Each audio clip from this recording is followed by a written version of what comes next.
চুল পড়ছে, চুলের উজ্জ্বলতা হারিয়ে যাচ্ছে, বাজারে কেমিক্যালযুক্ত তেল ব্যবহার করে ক্লান্ত? তাহলে আজকের ভিডিওটি আপনাদের জন্য।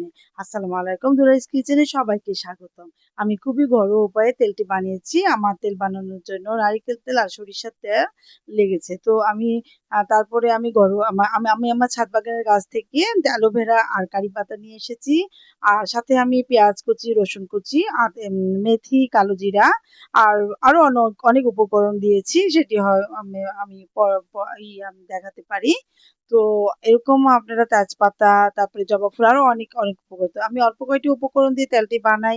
তবে এই তেলটি বানানো মানে বানিয়ে আমি আমার মেয়েকে দিয়েছি। মাশাআল্লাহ আমার মেয়ের চুল অনেক মসৃণ, মজবুত এবং এত সুন্দরভাবে বৃদ্ধি পাচ্ছে, মানে মাশাআল্লাহ বলতে হয়। তো আপনারা আপনাদের মেয়েদের জন্য এভাবে তেলটি বানিয়ে নিতে পারেন। মাশাআল্লাহ এবার তেলটি আমি ২-৩ ঘন্টা পর্যন্ত আমি অল্প আঁচে তেলটি জাল করে নিয়েছি। তো দেখেন তেলটি দেখতে কিন্তু দেখেন মাশাআল্লাহ।